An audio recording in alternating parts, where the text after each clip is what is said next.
이란 지하에 묻힌 고농축 우라늄을 미국이 직접 발굴해서 파괴하겠다는 조건을 던졌습니다. 이란 핵 주권 이거 어떻게 될까요? 예, 그거 뭐 타결 가능한 거 보면은 일단 트럼프 카드는 고농축 우라늄 HEU라 그러죠. 그러니까 고농축 우라늄이 사실은 그 무기가 되려면 90% 정도가 보통이죠. 그런데 뭐 60%에서 90%가 별로 어렵지 않습니다. 지금 몇 프로인지 얼마나 있는지도 모르고요. 미국이 직접 발굴해서 파괴한다는 것은 이란 입장에서는 핵 주권이나 영토를 완전히 포기하는 것과 똑같은 것이기 때문에 이 카드가 통과되면 이란은 사실상 비핵화가 될 겁니다. 그래서 이란 수용 가능성은 지극히 낮고요. HEU 그러니까 고농축 우라늄은 이란의 최후 억지 카드고 이거는 가다피 교훈이 있지 않습니까? 핵 포기하자마자 제거됐거든요. 그러니까 IRGC 내에 또 강경파가 있는데 여기서는 주권 침해나 굴복으로 선전하고 있어요. 그래서 이걸 잘못하다 보면 내부 쿠데타 위험도 있기 때문에 이걸 양보할 수 없고 이미 이란 헌법상의 최고 지도자가 선언했고 이 사람이 어차피 태도를 바꿔야 되는데 현재까지로는 그 하나도 양보를 안 했기 때문에 핵 포기는 불가할 것이고 아마 제 생각에는 이란이 핵 개발을 할 거라고 생각합니다. 핵무기를 개발할 거라고 봅니다. 어쨌든 그건 좀 복잡하니까 다음에 말씀드리고 현실적으로는 타협할 수 있느냐 그걸 생각해 보면 미국이 직접 발굴해 가지고 러시아나 카자흐스탄 이런데 이전 보관해 가지고 IAEA 봉인을 한다 이런 것들은 이제 하나의 타협할 수 있는 방법이겠죠. 그 다음에 이란 내에 보관하고 미국과 이란이 공동 잠금 장치라는 거 JCPOA하고 유사한 방식이죠. 이것도 하나의 지금 양쪽에서 주장하는 타결 방안이 될 수 있습니다. 그러니까 뭐 직접 파괴는 가능성이 없지는 않겠지만 뭐 굳이 한다면 한 10% 미만으로 아주 낮다는 것이고 제3국 이전 방식도 한 절반 정도 된다. 그래서 이거는 타결할 수는 있지만은 트럼프가 이야기하는 식으로는 거의 불가능하고 수정 타협안으로 귀결되는 가능성이 높다. 그런데 이것은 이제 종전 이후의 일이다 이렇게 보시면 됩니다.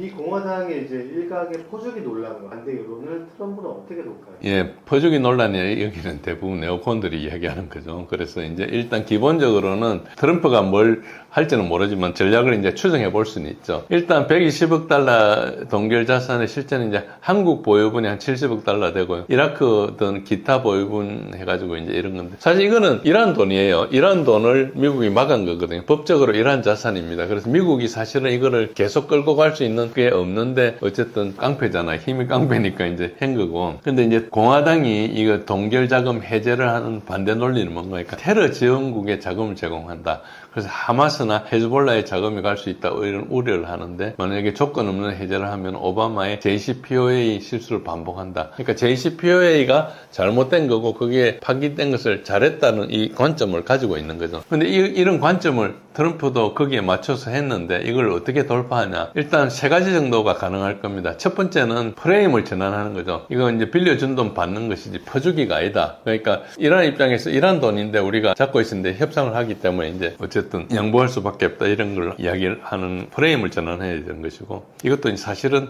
트럼프가 그렇게 이야기 안 했기 때문에 이걸 전환한다는 것은 좀 어려운데 트럼프가 사실은 이제 어째 보면 안면 몰수하고 바꿔야 되는 것이거든요. 그런 측면이 있고 두 번째 이제 조건부 해제 방안이 있습니다. 해역 개방하고 핵 동결 검증을 연계해 가지고 한다. 그렇게 하면 공화당을 설득할 수 있다. 이렇게 볼 수도 있고 세 번째는 이 자금의 사용처를 제한하는 거죠. 인도주의나 식량이나 의약품에 한정해 가지고 무기 전용을 차단하는 걸 입증한다. 뭐 이런 게 이제 돌파 가능한 거라 생각합니다. 트럼프가 이렇게 할지 안 할지는 모릅니다. 트럼프가 이걸 돌파하려면 이런 게 있을 거다 이런 게 볼 수 있고요. 어쨌든 트럼프 지지층은 미국 우선 전쟁 끝내기 지금 트럼프 지지층이다 해도 미국 국민들 70%는 이란 전쟁에 반대하고 있거든요. 그러니까 한 30% 정도가 마가 세력이나 트럼프 지지층이나 아니면은 기본적으로 이제 본래부터 네오콘 같은 입장에 있는 사람들 이런 데서는 이제 전쟁을 계속하자 하고 있는 거죠. 그런데 현재적으로는 여론은 반전이 있기 때문에 의회 압박이 좀 가능하다. 로비나 이런 걸 다 이제 거쳐야 되지만 그래도 기본적으로는 국민들은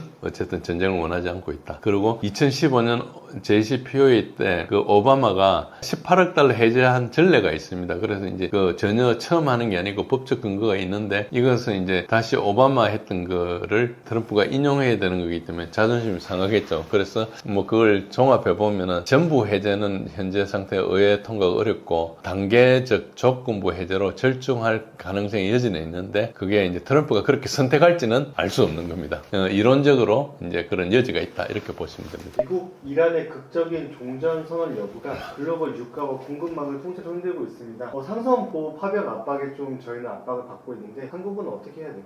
예, 뭐 아까 말씀드린 거하고 좀 겹치는 부분이 있는데 종전 선언을 하면 효과는 즉각 효과는 있습니다. 그러나 그건 일시적이다. 왜냐하면 원체 피해가 커가지고 이건 장기적인 경제 침체가 불가피하기 때문에 일시적으로 유가가 배럴당 15에서 뭐 20달러, 25달러까지 급락할 수는 있는데 그 경우가 계속 유지가 되면 한국 에너지 수입 비용에서 거의 10조 원 이상 절감을 하죠. 그리고 이란 동결 자산 70억 달러를 회수하게 되면 이제 대이란 수출 채권이 정상화되고 우리는 좀 좋아지는 면이 있죠. 그리고 호르무즈해협이 안정되면은 회복하는데 오래 걸리겠지만 LNG나 원유 선박 보험료가 급락하고 그게 이제 전체 제조 원가 개선이 됩니다. 그러니까 결국은 종전 선언을 하는 것은 되게 좋아집니다. 그러나 그게 어느 정도 효과가 있을지는 잘 모른다. 그렇지만 안 하는 것보다 훨씬 좋아지고 종전선언 안 하면은 이 에너지 소위 말해서 수요의 공급에 대한 압박이 8월달, 9월달까지 갈지도 모르겠습니다. 굉장히 어려운 상황으로 계속 가고 있는 상황이거든요. 그래서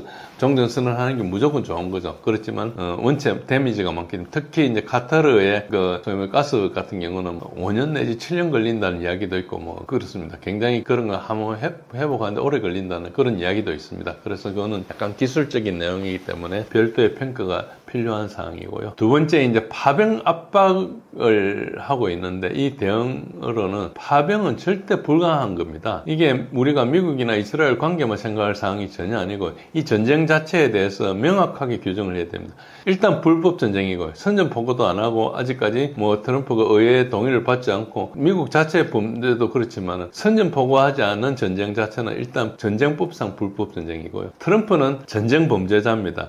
그러니까 누렌버르그식으로 만약에 미국 졌다면 당장 사형당해야 될 대표적인 사람이에요. 그러니까 그런데 지금 힘을 가지고 누른다고 해서 우리가 힘에 굴복을 당해야 되겠죠. 현실주의적인 입장 때문에. 그렇지만은 명분상으로는 우리가 그냥 국제법 위에서 움직여야 되잖아요. 지금 무슨 유엔 결의안이 있는 것도 아니고 러시아나 중국은 이것에 대해서 불법 전쟁이라고 이야기하고 있고 유럽도 거의 미국의 대해서 동참하지 않고 있거든요. 그러니까 우리가 갑자기 이렇게 파병을 한다. 이건 좀 말이 안 되는 거죠. 그리고 만약에 정말 팔이 비틀려고 어쩔 수 없이 가게 됐다 하더라도 독자 임무 원칙을 고수해야 됩니다. 연합 부대가 아니고 청해 부대가 독자적 구역 확대를 해가지고 거기서 인도적 지원 역할을 하거나 호위를 하거나 구조를 하거나 거기에 있는 정보를 공유하거나 이런 걸 해야지 그게 이제 소위 말해서 해협 봉쇄를 푸는 그런 군사작전에 말려들면 절대 안 되고요. 왜 그런가? 이게 말려들면 나중에 법적으로 굉장히 불리해집니다. 그리고 우리가 없는 원수 관계를 만드는 거예요.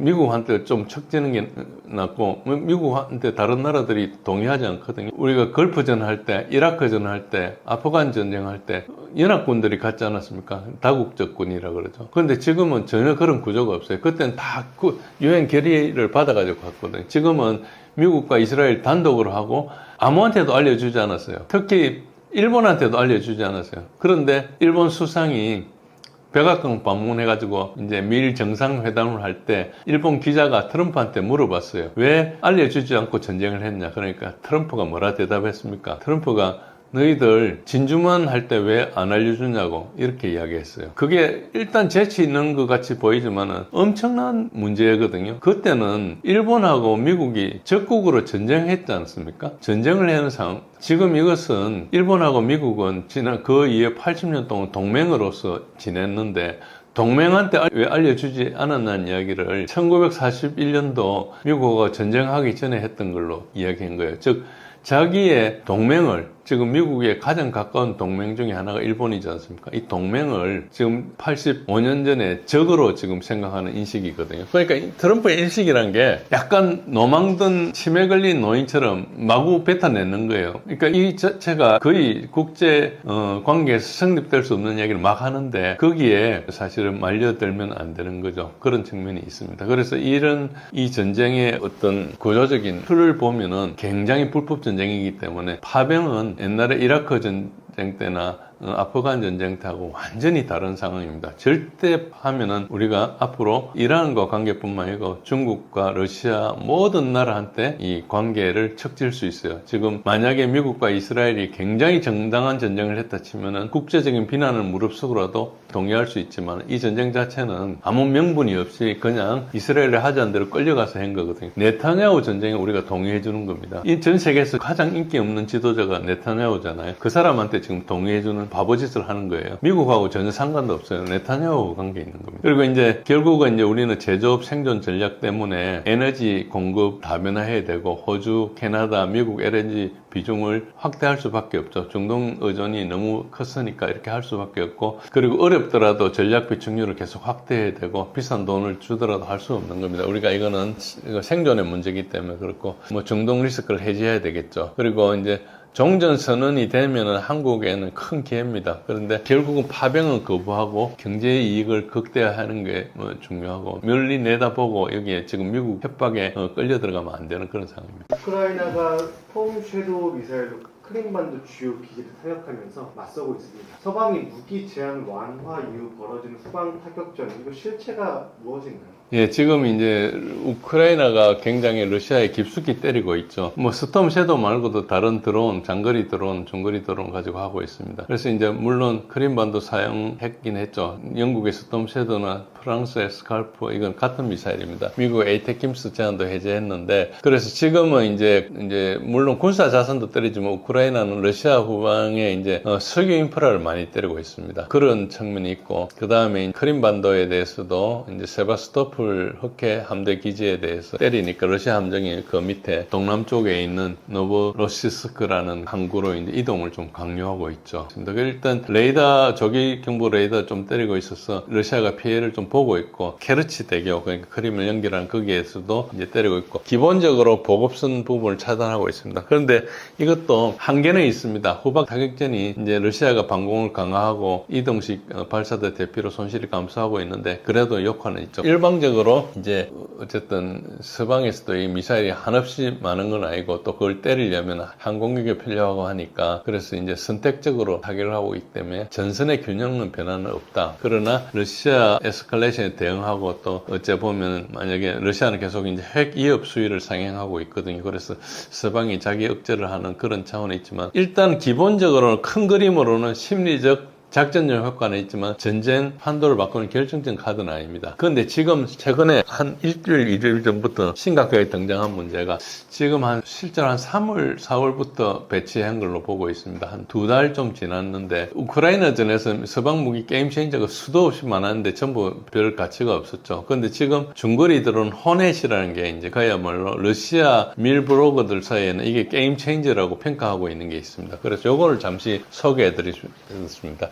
그동안의 상황은 이때가 연장선상에서 계속 움직이고 있거든요. 그래서 과거에 말씀드렸던 거 큰 차이가 없는데, 지금 우크라이나가 쓰는 호넷 드론이라는 거, 이건 미제입니다. 미국의 스위프트 비트 LLC에서 제작한 거고, 그 스위프트 비트 LLC는 이제 구글의 이제 오너가 가지고 있는 회사인데, 이걸 우크라이나 대량 도입하고 있습니다. 일단 기존에는 FPV 드론인데, 이건 한 뭐 길에 10km, 20km 가는 거였고, 장거리 드론은 한 500km 이상 가는 것이었죠. 이거 사이를 메우는 이제 중거리 드론, 미들 스트라이크 범위에 들어가는 건데, 여기 지난 한 3월 중순부터 본격화돼가지고 러시아의 물류와 후방을 교란하는 핵심 무기가 됐습니다. 그러니까 러시아의 후방 보급로, 글락이라 그러죠. 그라운드 라인 오브 커뮤니케이션, 그러니까 지상 보급로를 차단하는 것이고, 탄약이나 연료 트럭이나 철도, 창고, 방공 시스템 이걸 때리는 거죠. 그러니까 러시아의 군의 어떤 물류를 줄이는 겁니다. 근데 이게 어떻게 돼 있는 거니까 고정이고,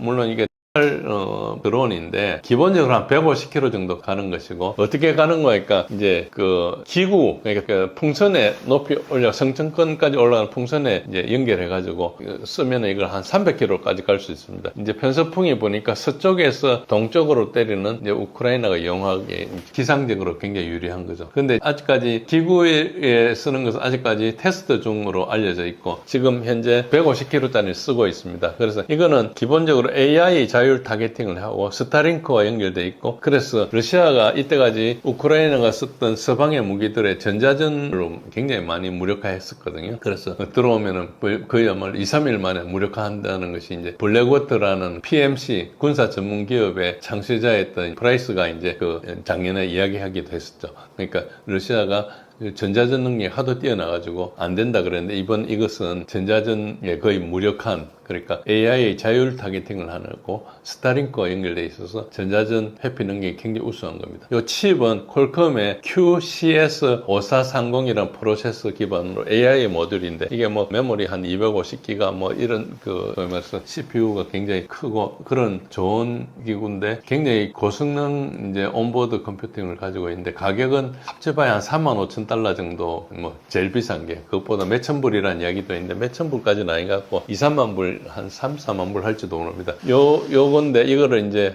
지금 한 2달 정도 쓴 것 같아요. 그런데 기본적으로 M14라는 고속도로에 있는 마리우폴에서 멜리토폴에 있는 거기인데, 거기가 이제 러시아가 전방에서 작전하기 위해서 후방에 러시아에서 보급을 추진해야 되는데, 거기 가는 이제 고속도로에 들어가는 이제 군용 트럭들을 공격하는 거예요. 그래서 그거를 막 방해하려고 전자전을 쓰는데 그게 거의 통하지 않기 때문에 앞으로 이걸 극복하는데 6 내지 12개월 동안 대응이 어려울 거다, 이런 평가를 하고 있습니다. 저 평가가 뭐 정확한 어떤 계산이라기보다 이제 어떤 밀 블로거들이 하는 이제 통상적인 평가입니다. 그래서 이게 이제 지금 작년에 포크롭스크를 함락해가지고 이제 쭉 가고 있는데, 그 포크롭스크 북서쪽으로 이제 특히 이제 로딘스키나 도브로필리아 방향으로 러시아가 계속 보급을 해야 되잖아요. 그러니까 새로 개척을 하고 나면 이제 보급을 추진해야 되는데, 이 보급로를 타격합니다. 그러니까 포크롭스크하고 그 미르노그라드를 러시아가 탈환한 지는 꽤 되는데, 거기 이후에 잘 진도를 못 나가고 있어요. 지금 슬로비안스크, 크로마토스크 여기에 주 전장이기 때문에 이쪽으로 포위해가 가려고 하고 있는데, 최근에 거기 러시아가 진출을 잘 못하고 있는 중에 하나가 이 보급 타격을 하고 있는 겁니다. 그래가지고 결국은 러시아군은 소그룹 침투나 이제 공중에 떨어뜨리는 파브 폭탄을 지원하는 그런 식으로 가고 있는데, 후방 물류를 이제 계속 교란하고 있기 때문에 러시아군이 포크롭스크 점령 이후에 북진 속도가 거의 뭐 수백 미터 단위로 크게 둔화됐다. 그래서 드론으로 인해서 이제 물류가 굉장히 불안정해가지고 이제 공격 강도가 제한된다. 그리고 두 번째, 이제 남부에 있는 자포로지아하고 헤르손에서도 이제 거기에 가는 보급로. 러시아군은 자기네 땅이 아니었던 우크라이나 땅을 장악하고 나면 그 다음에 이제 다 전진을 해야 되지 않습니까? 뒤에 물류나 이렇게 해와야 되는데, 그걸 막기 때문에 일단 영토를 장악했다 하더라도 후속하는 걸 계속 늦추는 그런 효과가 있죠. 특히 어디를 때리는 거 하니까 로스토프 온돈하고 이제 마리우폴, 멜리토폴, 크림 여기로 연결되는 보급로를 때리는 거죠. 그 다음에 뭘 때리는 게 연료 차량들, 그리고 탄약 차량들, 군용 차량을 집중 사냥하는 거죠. 그래서 한 100km에서 한 60km까지 후반까지 킬존을 형성해가지고 하기 때문에, 이때까지 지난 겨울까지만 해도, 작년 겨울까지만 해도 특히 그 자포로지아나 케르손에 엄청나게, 특히 자포로지아는 러시아가 엄청나게 빨리 진격을 했는데, 최근에는 그게 굉장히 좀 막히고, 그리고 3, 4월 달에 우크라이나가 역습을 좀 많이 했었어요. 역습에 큰 효과는 없었지만은 이때까지 계속 몰리고 있다가 역습을 했다는 것 자체가 러시아가 거기에 이제 보급이 좀 차단돼가 생기는 효과가 있기 때문에 이 부분이 이제 특히 크고, 크림은 그래가지고 연료 부족 때문에 차들이 휘발유 배급 제한해가지고 줄 서가 있는 그런 영상들도 많이 나오고 있습니다. 실제로 이제 일부 지역에서는 러시아가 어려움을 겪고 있고, 철도 타격 이런 걸 때문에 화물 열차나 연료 탱크가 다소 파괴가 되고 있다, 그런 특징이 있습니다. 요게 이제 전술적 특징을 좀 살펴보면, AI에다가 스타링크를 했기 때문에 전자전 환경에서도 자율 비행 타겟팅이 가능하고, 이걸 또 여러 개를 가지고 수응을 하면은 러시아 방공망이 할 수가 좀 없는 거죠.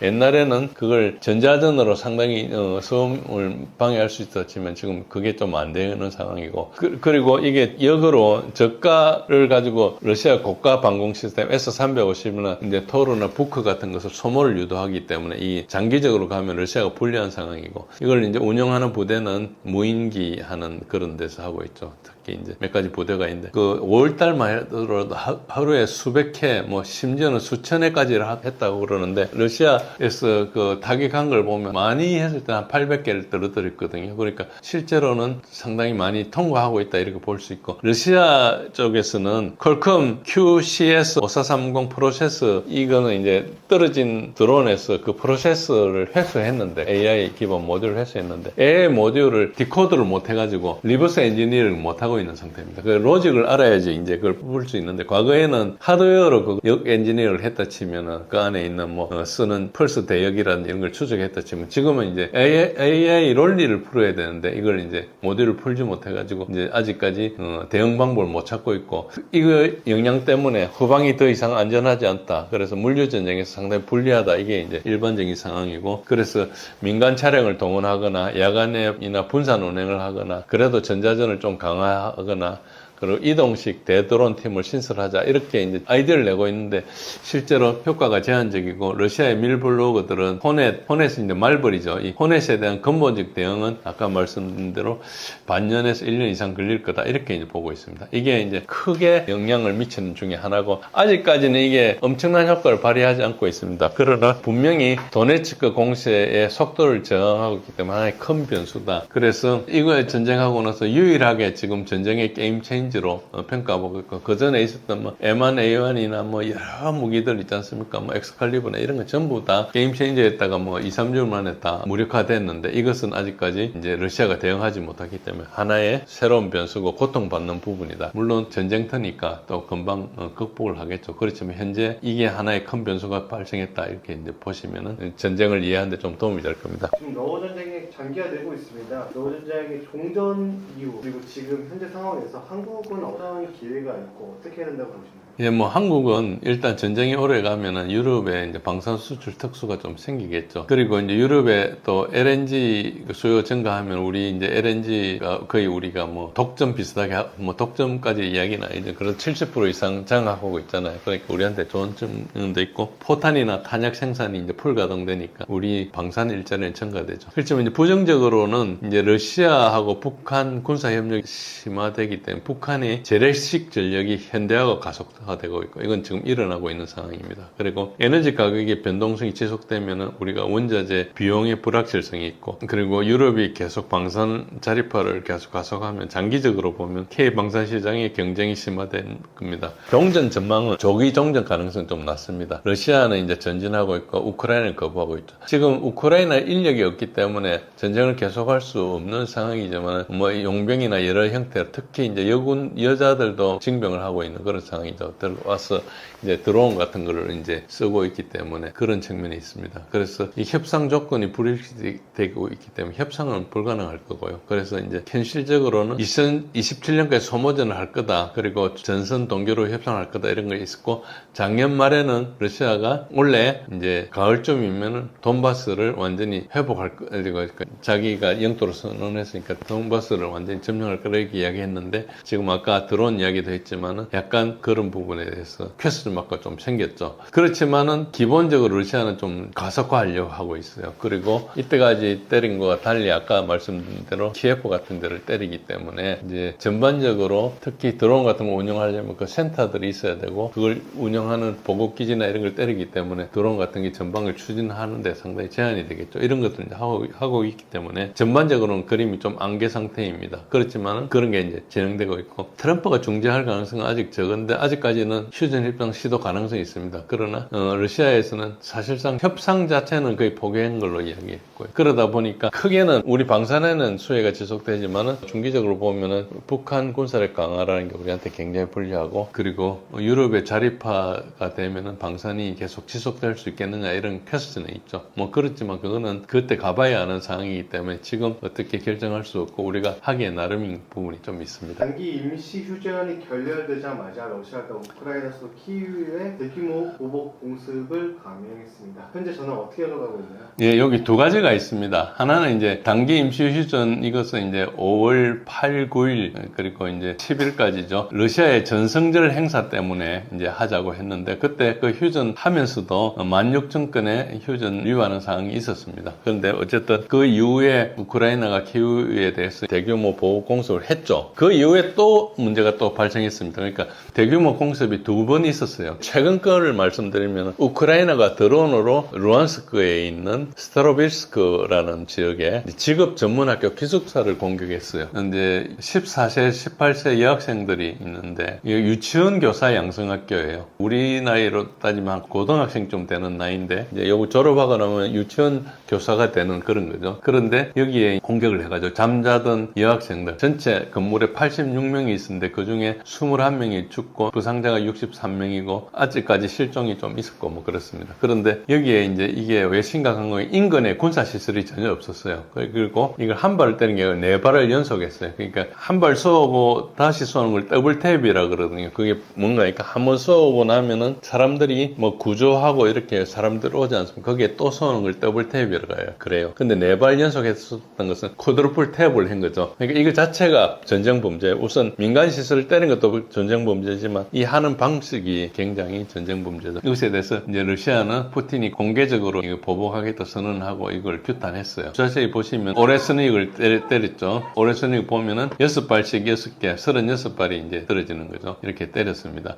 그리고 때린 지역이 오레스닉 말고도 이제 미사일을 때렸는데 여기 보시면 키예프가 있고 그 옆에 교회가 있습니다. 특히 물류단지, 이제 공장, 이게 다 무기 만드는 공장이에요. 이 공장들에 대해서 그리고 이제 창고가 있고 공장에 생산한 것을 보관하는데 산업단지 그리고 여기 이제 우크라이나 정보국 SU 인근에 있는 데를 때렸어요. 이걸 때렸는데 우선 아까 기숙사 이제 스트라빌스크의 공격의 성격은 단순 오인 타격이 아니고 의도적 공격 입니다. 어쨌든 드론 4대가 동일 목표를 연속해서 타격했다. 이것은 뭐 한 대 정도는 사고가 가능하지만 4대는 의도적으로 밖에 볼 수 없고 인근에 어떤 군사시설도 없었고 이게 순수 민간 목표를 때린 겁니다.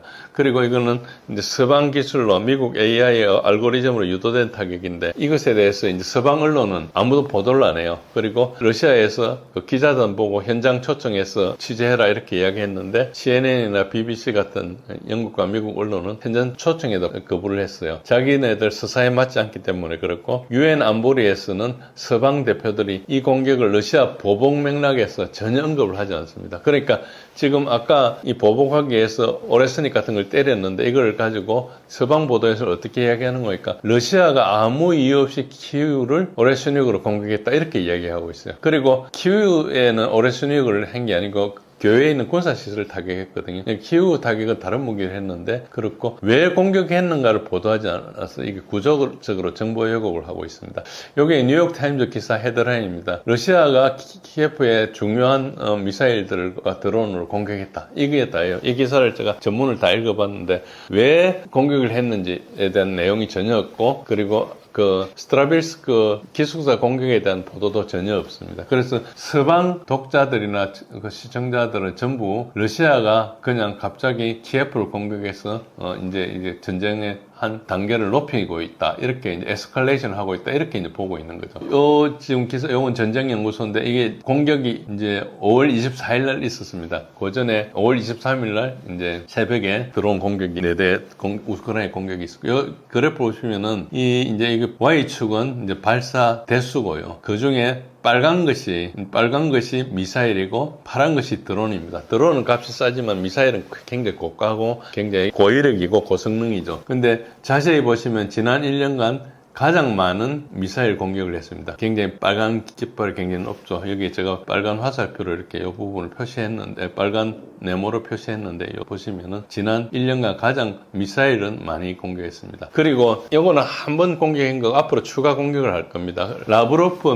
러시아 외무장관이 미국 국무장관 마르코 루비오한테 전화를 해가지고 키예프의 미 대사관을 비워라. 이제 앞으로 키예프를 때리겠다. 이렇게 이야기를 했고, 미국을 제외한 유럽 공관들은 우리가 키예프에 이제 잔류할 거다 이렇게 이야기했고, 젤렌스키는 키예프 밖으로 나간 걸로 보도되고 있습니다. 그리고 기본적으로 앞으로 이제 계속 때릴 건데, 젤렌스키는 5월 31일 날 때릴 거다 뭐 이런 이야기를 했었는데, 그거는 이제 우크라이나 정보 사항이 있겠죠. 그런 식으로 이야기했는데, 지금 전체적으로 이게 크게 보면은 이제 뭐 스트라빌스 기숙사에 대한 보복 공격으로 볼 수 있지만은, 어떤 걸 때리기 위해서 표적을 개발하는데 시간이 굉장히 많이 걸리거든요. 그러니까 이거는 준비해놔가지고 공격하고 있다가 타이밍을 거기에 맞췄다고 볼 수 있는 거예요. 그래서 이 공격 자체는 이 보복하고 약간 맞지는 않는데, 정치적으로 러시아 국민들이 분노하니까 그걸 좀 맞춘 측면이 좀 있고, 그래서 추가 공격은 시간이 좀 걸릴 가능성이 있어요. 그러니까 표적에 대한 정보가 완전히 확보됐을 때 이제 가능하겠죠. 근데 이제 기본적으로 이것에 대해서 키예프가 방어를 할 수 없는 것은 키예프가 방공망이 고갈됐거든요. 특히 이제 방공망 중에 많이 남아있었던 게 키예프인데, 키예프도 이제 고갈이 됐고, 또 미군은 또 나토를 감축하고 있죠. 이게 이제 겹친 건데, 지금 젤렌스키가 패트리어트 요격탄 요청을 하는 이제 편지를 트럼프 대통령한테 보냈어요. 긴급 편지를 보냈는데, 사실 키예프 주변에 우크라이나 방공망이 사실 붕괴 상태고, 이 내용을 서방 언론에서도 어떻게 표현한 거니까 베깅, 애원했다, 플리딩, 간청했다 이런 단어를 사용하면서 심각함을 설명을 해서 인정했어요. 그래서 이제 키예프 상공에 러시아 미사일이나 드론 공격이 거의 이제 방어 없이 이루어지고 있기 때문에 이제 키예프가 이제 망가질 가능성이 되게 높죠. 근데 미국이 패트리어트를 공급할 가능성이 있느냐? 없다고 봅니다. 그 가능성을 굉장히 높다. 우선 미국 자체가 재고가 부족하고, 트럼프는 지금 유럽이 자체 방공 자원을 우크라이나에 더 내놓으라고 그러는데, 이게 이제 나토 3.0 프로그램이라 그러죠. 나토 1기는 냉전 시절에 있었던 거고, 나토 확장을 했던 게 나토 2.0이라 그러면, 지금은 이제 나토 3.0이다. 미국이 유럽에서 군사 자산을 철수하고 유럽이 스스로 방어하라는 그런 이제 정책이고 전략이죠. 그러니까 유럽 입장에서는 자신의 방공 시스템을 뜯어가지고 우크라이나에 보내야 되는 상황에 대해서 강하게 불만하고 반발하고 있습니다. 지금 그래서 방공 자산 때문에 유럽과 미국 간에 굉장히 이견이 나고, 오히려 이제 우크라이나에 있는 방공망을 뜯어가지고 자기 나라로 가려고 하고 있어요. 지금 오늘 다루지 않는 문제 중에 하나가, 러시아가 유럽에 있는 나라들을 공격하겠다는 신호를 보내고 있습니다. 그래서 이것도 조금 이따 설명을 약간은 드릴 건데, 그런 상황이 있고, 이게 이제 기본적으로는 러시아가 키예프를 고립하려는 그런 전략이다. 그리고 키예프라는 그 이제 정치 체제죠. 정치 집단이죠. 그러니까 키예프를 완전히 파괴하려는 게 아니고 계산된 포위나 고립을 그런 전략을 시행하고 있다고 보는데, 우선 지휘 벙커, 여기에서 이제 지하 입숙이 있는 지휘 벙커나 의사결정 중심지를 때리고, 그리고 드론 공장이나 무기 생산 시설을 때리고, 서방 고위 관리나 무기 지원이 들어오는 철도 공급망을 때립니다. 그러다 보면은 얼마 전에 미국의 리차드 브루먼슬 상원 일행이 방문했는데, 앞으로 이제 그게 불가능해지고, 그리고 서방에서 들어오는 그 철도 공급, 특히 이제 폴란드를 통해서 들어온 철도망을 계속 누적적으로 때리면, 앞으로 이제 키예프에 어째 보면은 그 고위 관리나 무기 지원 물자 이런 게 오지 못하게 되죠. 그러면 젤렌스키 만나면 젤렌스키 외국으로 다녀야 되는 거죠. 그러니까 젤렌스키 정권을 서방으로부터 점차 고립시키고, 키예프를 사실상 포위된 도시로 만드는 그런 전략을 지금 하고 있다, 이렇게 볼 수 있고요. 그리고 푸틴의 결정 패턴은, 이제 푸틴이 굉장히 나약하고 굉장히 온건하고, 또 뭐 국민들한테는 그렇게 욕을 많이 먹고 있어요. 러시아 국민들한테는 푸틴이 좀 강경하게 안 나가고 너무 소위 말해서 인내한다, 이런 이야기를 하고 있는데, 푸틴은 이때까지 어떤 트렌드가 있는데, 일단 결정을 내리면 되돌리지 않는 스타일입니다. 그러니까 옛날에 비스마르크가 러시아 사람들에 대해서 뭐라고 했는 거예요. 말 안장 채우는데 오래 걸리는데 하면 말을 타면 오래 간다, 이런 이야기를 했거든요.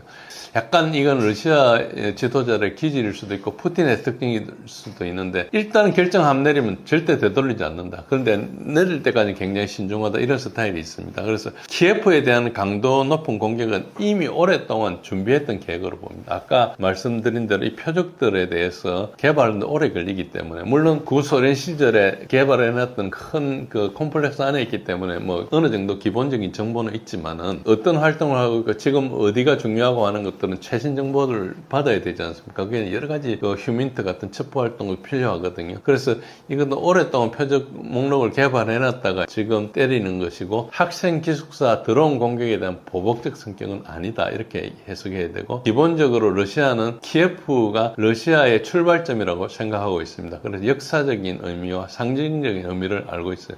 러시아 정교도 거기에서 출발한 거거든요. 그래서 불필요한 대규모 민간인 학살을 피하고 정말 그 결정적으로 때릴 거다. 그래서 어째 보면은 그 아까 완전히 파괴하는 게 아니고 고립 전략을 할 걸로 보고 있고 지금 어떤 딜레마가 있는 거니까 유럽은 미국이 패트리어트를 주지 않으면 유럽이 자국 방공 자산을 희생해가지고 갖다 줘야 되는데 지금 발트 삼국하고 이런 데는 현재 전쟁이 굉장히 고조되고 있어요. 지금 발트 삼국을 통해서 얼마 전에 루마니아까지 해가지고 이러한 우크라이나 무기들이 이제 드론들이 글로 갔죠. 그래서 이제 소위 말해서 러시아 입장에서는 우크라이나 드론을 통과시켜준 영공을 사용해준 국가들은 전쟁 당사국이 되거든요. 그래서 그게 때릴 수 있습니다. 그런 측면이 있기 때문에 지금 그걸 때리려고 하고 있고 그래서 유럽 국가들은 러시아의 공격에 대해서 자기 영토 방어가 우선이기 때문에 이제 미국 이야기를 안 들어주려고 하고 있죠. 그래서 기본적으로 방공자산이 동났는데 서로 간에 이제 지금 그 문제가 걸려 있는 것이기 때문에 이제 이거는 완전히 실존적인 문제니까 굉장히 나토 내부에서 긴장과 분열이 심화되고 있다.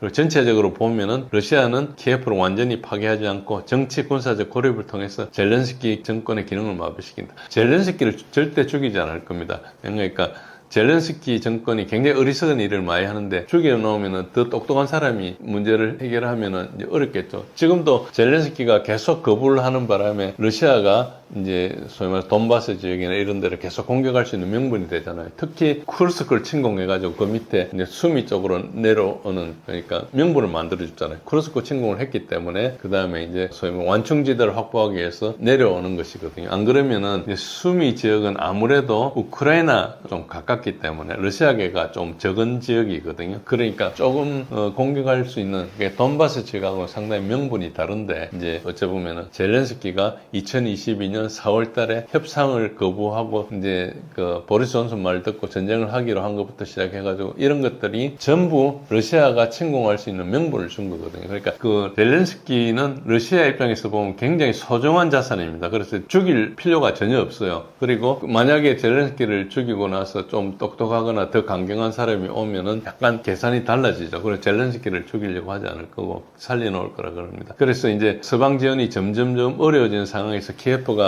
포위된 도시가 될 경우 우크라이나 전체가 결정적인 타격을 입을 수 있다. 그리고 젤렌스키 정권은 절박한 상황과 또 서방도 지금 미국과 유럽의 내부 갈등이 있기 때문에 이게 지금 흐트러져 있고 그리고 러시아가 점차 우위를 확대하고 있는데 서방이 이걸 막을 실질적인 수단은 부족하고 러시아의 전략적 계산과 인내심이 주목할 필요가 있다 이렇게 보면 됩니다. 그래서 기본적으로는 교착 속에서도 러시아가 원만하게 전진하고 있고 결정적인 돌파구는 아직 없지만 소모전에서는 아직까지 러시아가 우위를 지속하고 있다 이렇게 볼 수 있습니다.